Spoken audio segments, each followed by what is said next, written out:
पूर्ण ब्रह्म परमात्मा तथा आप सभी सुंदर साथ जी के हृदय में विराजमान अनादि अक्षरातीत को मेरा प्रेम प्रणाम जी सुंदर साथ जी।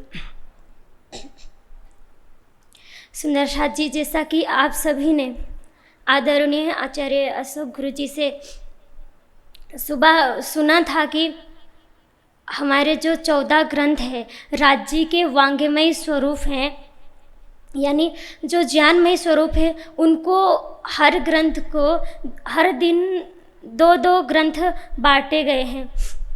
जैसा कि आपने सुबह पूज्यपाद श्री स्वामी जी से सुना था रास ग्रंथ के विषय में कि रास का वास्तविक अर्थ क्या होता है और हम क्या लेते हैं।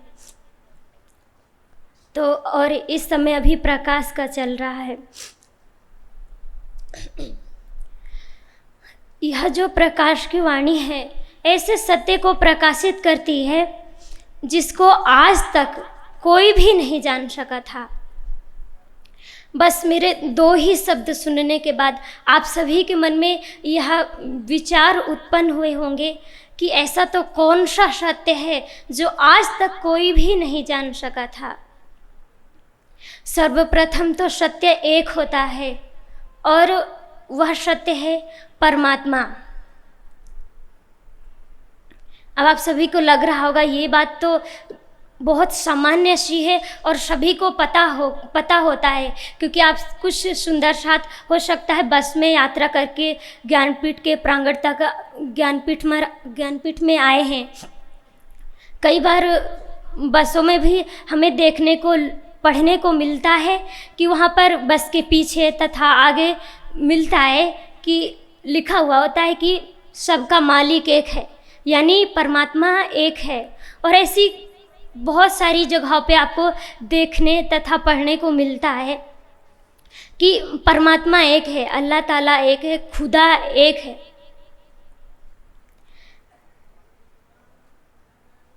लेकिन मैंने इसीलिए कहा कि आज तक किसी को नहीं पता था, क्योंकि ये पूर्ण पहचान नहीं है, पूर्ण पता नहीं है हमें। क्योंकि जैसे आपको किसी व्यक्ति के विषय में जानना है तो सिर्फ आप उसका नाम जानने से उसका पूरा परिचय हासिल नहीं कर सकते, क्योंकि कई बार देखने में आता है कि जैसा नाम होता है गुण विपरीत होता है। जैसे किसी का नाम शांति होता है लेकिन सबसे ज़्यादा घर में झगड़ा उनके कारण होता है। किसी का नाम प्रेम होता है लेकिन सबसे अधिक क्रोध वो करते हैं। तो वो सत्य कैसे, उस पूर्ण ब्रह्म परमात्मा को कैसे पहचाना जाए। ये प्रकाशवाणी उस प्रकाश स्वरूप को, उस जिसको वेद ने अग्नि स्वरूप बताया है।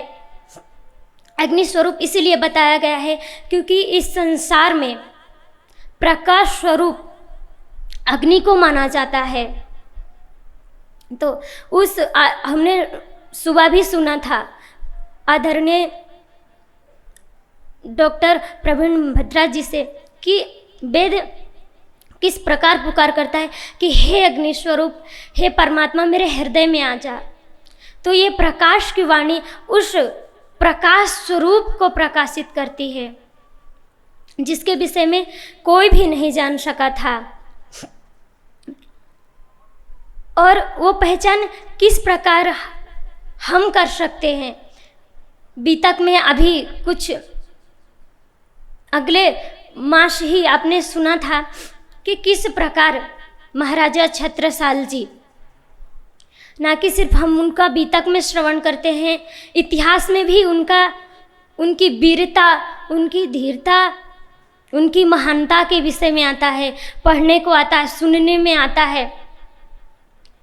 उन्होंने किस प्रकार पहचान की, किसी कवि मानकर, ना किसी का शिष्य मानकर, ना किसी का गुरु मानकर, उन्होंने क्या कहा, पूर्ण ब्रह्म से न्यारे। तो वो ये प्रकाश की वाणी उस प्रकाश स्वरूप को प्रकाशित करती है।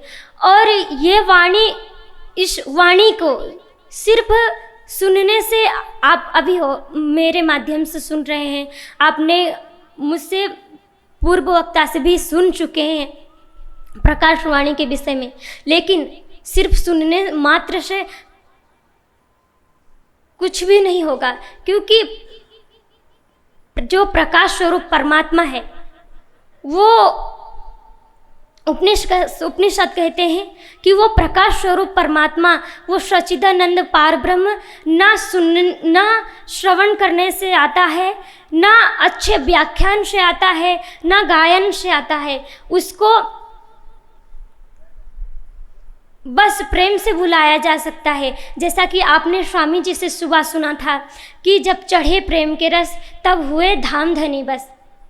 और जब वो प्रकाश स्वरूप परमात्मा हमारे हृदय में आ जाता है, अभी यहाँ पर कुछ लाइट, प्रकाश के स्रोत में लाइट लगे हुए हैं, ये तो सिर्फ इस संसार के अंधेरे को कुछ क्षण के लिए गायब कर सकते हैं, कुछ क्षण के लिए दूर कर सकते हैं, लेकिन उस प्रकाश स्वरूप को हृदय में विराज करने के बाद जो 84 लाख योनियों के रूप में अंधकार में भटकना पड़ता है हमारे जीव को, जन्म जन्मांतरों के अंधकार को दूर करता है ये प्रकाश स्वरूप परमात्मा को विराज करने के बाद। सुंदर साथ जी, मैं फिर से वही बात दोहरा रही हूँ कि सिर्फ सुनने मात्र से कुछ भी नहीं होगा, क्योंकि जैसा कि आपने पहले सुना था कि हम हर वर्ष आते हैं यहाँ पर। आदरणीय दादा पुजारी जी ने भी बताया कि हम अभी भी वही सुंदर साथ आ रहे हैं। और आप भले ही स्वामी जी हो, पूज्य स्वामी जी हो, या जितने भी वक्ता हो, जितने भी विद्वान से, कितने भी अच्छे व्याख्यान क्यों ना सुन रहे, लेकिन जब तक प्रकाश की वाणी जो कह रही है उसको आचरण में हम नहीं उतारेंगे, तब तक कुछ भी नहीं होगा। क्योंकि स्वामी जी प्रकाश की वाणी की चर्चा या अनेक विद्वानों के मुख से व्याख्यान सुनकर उसी प्रकार है कि वो बारिश तो हो रही है, लेकिन हमारे घड़े में छेद है या फिर हमारा घड़ा उल्टा है। तो दोष वर्षा में नहीं होती है, दोष प्रकाश की वाणी में नहीं है, दोष हमारे में है। हमारे हृदय में जो कुछ विकार आ चुके हैं उनको हटाने की आवश्यकता है। आज गहरा चिंतन मनन करने की आवश्यकता है। जैसे ही मैं चिंतन शब्द बोली, मुझे एक बात याद आई। 2024 की बात है, मेरी ट्रेन थी, जैसा कि आप सभी जानते हैं सुंदर साथ, कि हम सभी छात्राएं जो कि गुरुकुल में पढ़ रहे हैं, वहाँ पर सिर्फ हम आध्यात्मिक ज्ञान ग्रहण नहीं करते हैं, भौतिक ज्ञान भी ग्रहण करते हैं। तो मेरा बोर्ड का एग्ज़ाम था, मेरी दूसरे दिन ट्रेन थी, जूम पर मेरा प्रवचन था। मुझे याद नहीं आ रहा है कि किस विषय में मेरा प्रवचन था, लेकिन आदरणीय प्रवीण जी ने मुझे एक बात कही थी। मुझे मतलब हम वहाँ पे बहुत सारे श्री प्राणनाथ ज्ञानपीठ के छात्र भाई भी थे और श्री प्राणनाथ कन्या गुरुकुल की हम सभी छात्राएं भी थीं। उन्होंने कहा था, मेरे प्रवचन के बाद उन्होंने कहा था कि हम यानी श्री प्राणनाथ कन्या गुरुकुल की छात्राएं और प्राणनाथ ज्ञानपीठ के छात्र सिर्फ वाचक ज्ञानी ना बने, वो चिंतन ज्ञानी बने। तो सुंदर साथ जी, आज हमें चिंतन करने की आवश्यकता है। अभी कुछ समय बाद दिवाली आएगी, हम खूब धूमधाम से दिवाली मनाई जाती है।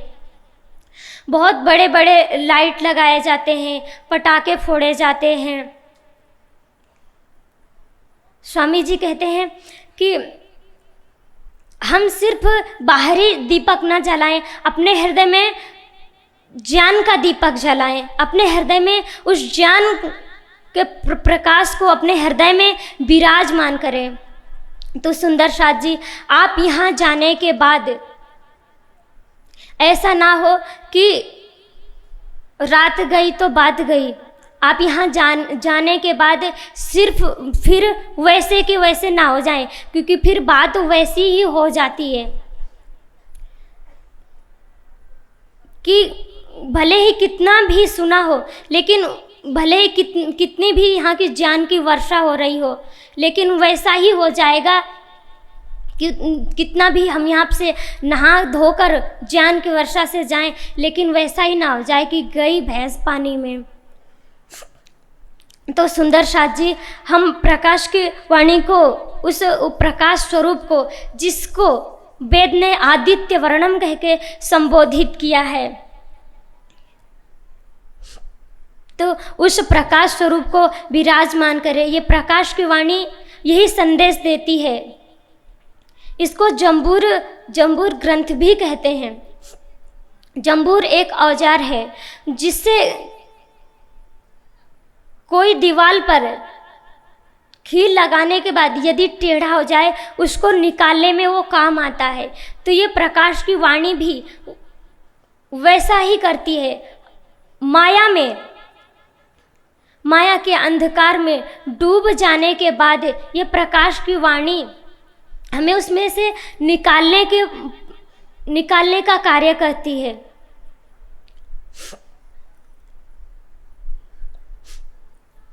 और उस पर ब्रह्म ज्ञान स्वरूप परमात्मा को अपने हृदय में विराजमान करने का संदेश देती है।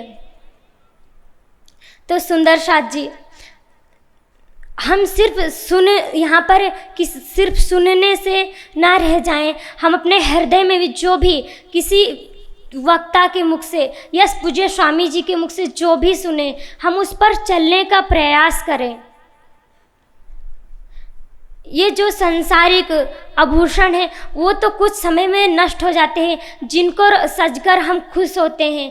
हम उस योद्धा की तरह बने जो योद्धा युद्ध में जाने से पहले किस प्रकार सजता है अपने हथियारों से।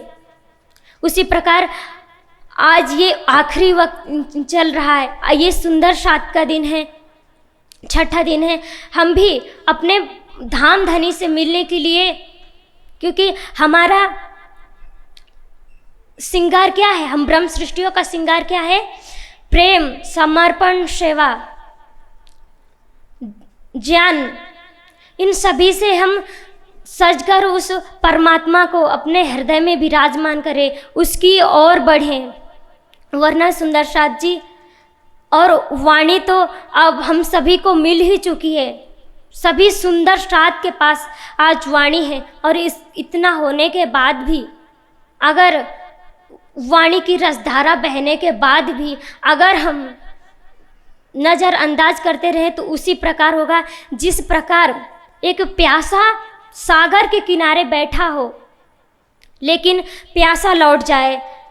और वाणी भी कहती है, अब इन उजाले जो ना पहचाने तो अपने बड़े बड़े गुनहगार जी। तो सुंदर साथ जी, बाकी तो आप सभी समझदार हैं।